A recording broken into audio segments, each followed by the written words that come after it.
होना चाहिए बस उसको। बहुत मुश्किल से मिला था वो। बहुत मन्नतों से हमारे यहाँ हुआ था बच्चा हमारा। दर्द और बुखार था, जिस रविवार की सुबह गगरानी हॉस्पिटल में जाके हमने उसका इलाज करवाया। तो उन्होंने रोज के अलावा जो फीस लेते हैं उसके अलावा उन्होंने कहा कि मैं 500 की फीस है उनकी, तो उन्होंने बोला मैं 700 रुपये लूँगा। तो हमने बोला आप 700 रुपये लीजिए और डॉक्टर इलाज करिए हमारे बच्चे का। उन्होंने 700 रुपये फीस ली और इलाज करा हमारे बच्चे का और दवाई लिख के दी, जिससे घर पे आराम भी मिला उसको। और रात को अचानक सोते हुए उसको अचानक पेट दर्द हुआ, रात की 12 साढ़े 12 बजे करीब। उसे लेकर हम वापस अस्पताल भागे, जिसमें वो गगरानी के यहाँ पे साफ मना कर दिया गया कि हम यहाँ डॉक्टर नहीं है। और डॉक्टर जो है इंदौर गए हैं वो, और हमने बोला कि आप उनसे फ़ोन पे चर्चा करके इसका इलाज करवा लीजिए, कुछ भी प्राइमरी इलाज दीजिए हमारे बच्चे को। तो उन्होंने बोलते हम डॉक्टर नहीं है और भर्ती भी कर लूँगा तो मैं इलाज क्या करूँगा, हमारे यहाँ कोई सुविधा नहीं है। ऐसा कहकर वहाँ से मुझे टाल दिया गया और बोल दिया गया कि संस्कार में ले जाओ। संस्कार वाले ने गेट नहीं खोला और बोला हमारे बच्चे का कोई इलाज नहीं होता है। उसके बाद हम सीधे गए सिटी हॉस्पिटल में। सिटी हॉस्पिटल ने मेरे हाथ में चाबी दे दी कि आप ऊपर जाके देखा, अगर आपको यकीन नहीं, हमने तो आईसीयू बंद कर दिया, हम तो ले ही नहीं सकते हैं। बोले आप देवास हॉस्पिटल ले जाओ। हम सीधे देवास हॉस्पिटल दौड़े तो उन्होंने ऑक्सीमीटर चेक करके बोल दिया, बोले ये तो वेंटिलेटर वाला पेशेंट है। बोले हमारे यहाँ इसका नहीं होएगा, बोले ले जाओ इसको तो यहाँ से। वहाँ भी इलाज नहीं मिला, हम सीधे सरकारी हॉस्पिटल गए। वहाँ पे बच्चे का देखा गया, उन्होंने इंजेक्शन दिया, उसको थोड़ा रिलीफ हुआ। और उसके बाद हम वापस रिलीफ होने के बाद जब हम थोड़ी देर बाद घर आने लगे तो रास्ते में हमारे बच्चे ने हमारे गोदी में ही दम तोड़ दिया।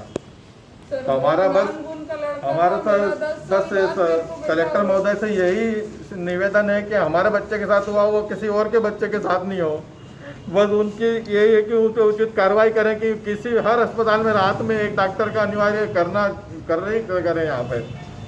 क्या नाम था आपके बच्चे का? हमारे बच्चे का नाम दुर्वांग गुप्ता। कितने साल का था वो? 5 साल। उसके पहले कुछ बीमारी थी? नहीं, कोई बीमारी नहीं थी उसको, कोई बीमार, कोई हमारे घर में भी सब स्वस्थ है, ना कोई किसी तरह का कोई परेशानी नहीं है। तो शायद आज कुछ और होता है उसका। अभी आपने कलेक्टर से बात करी, क्या बोले कलेक्टर साहब आपको? कलेक्टर साहब ने उचित कार्रवाई का आश्वासन दिया है, उन्होंने आवेदन लिया है, वो जो भी उचित कार्रवाई होगी बिल्कुल वो करेंगे। उन्होंने ऐसा आश्वासन दिया है अभी हमें। जब आप कलेक्टर परिसर पर खड़े हैं, कोई बालक इलाज के अभाव में अपना प्राण खो बैठा, क्या मानते हो? और आपने उसके परिजनों के साथ कलेक्टर से क्या बात करी? देवास के बहुत ही हमारे पुराना और प्रतिष्ठित परिवार है गुप्ता परिवार, जिनके बेटे की डेथ हुई है।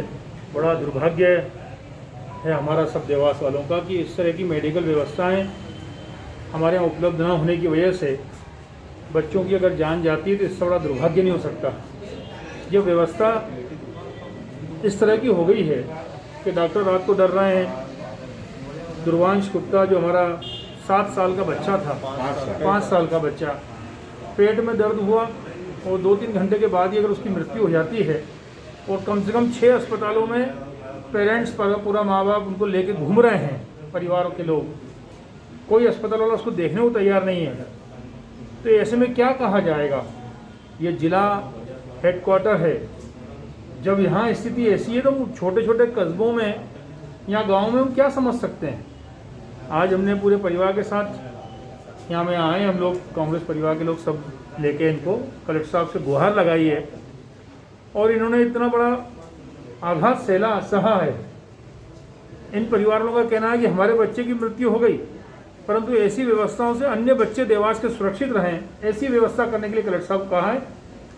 और सही मायने में कलेक्टर साहब ने स्वीकार किया इस बात को कि आइंदा इस तरह की घटना न हो, उसकी हम सारी व्यवस्था करेंगे। शिकायत करना न करना सब अपनी जगह पे है, पर व्यवस्थाओं में सुधार होने की आवश्यकता है और इसको राजनीतिक चश्मे से भी नहीं देखना चाहिए।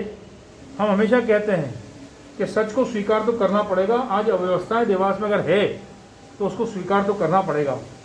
जिलाधीश महोदय से निवेदन किया है कि डॉक्टरों के साथ बैठ के मीटिंग करें कि क्या व्यवस्था में सुधार हो सकता है, कैसे हो सकता है। ये हमारे देवास के भविष्य का सवाल है। इसमें कोई राजनीतिक अस्थिरता या किसी के आरोप प्रत्यारोप की बात नहीं है, परंतु मैं इतना जरूर कहूँगा कि व्यवस्थाओं में कमी है, जिम्मेदारों को ध्यान देना होगा। मनोज भाई, वैसे स्वास्थ्य के विषय पर अपन बात करेंगे तब हम देवासवासी इंदौर पर ही निर्भर है। इस परिवार पर इतना बड़ा आघात हुआ है, ये बात सच है। मैं आपसे वही निवेदन कर रहा हूँ, हम लोग सब खांसी आने पे भी इंदौर दौड़ते हैं। इतना बड़ा जिला हमारा देवास का मुख्यालय है, जहाँ इतने बड़े बड़े अस्पताल भी हैं। थोड़ी सी कमी है कहीं ना कहीं वो डॉक्टरों के बीच में और आमजन के बीच में।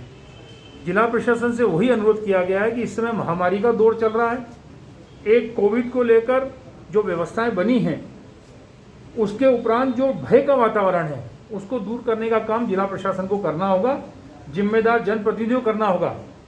क्यों ना सांसद विधायक मीटिंग ले लेते डॉक्टरों की, जिम्मेदार लोग मीटिंग क्यों नहीं लेते कलेक्ट्रेट में बैठ के कि हम हमारे बच्चों का इलाज कैसे करेंगे। ये तो एक घटना हुई है, ये छोटी मोटी घटना ये संकेत है, इससे हमको समझना होगा कि हम कहाँ पे व्यवस्थाओं की कमी के कारण इस तरह की घटनाएं हो रही है। आइंदा इस तरह की घटना न हो, उससे सबक लेने की हम सबको आवश्यकता है।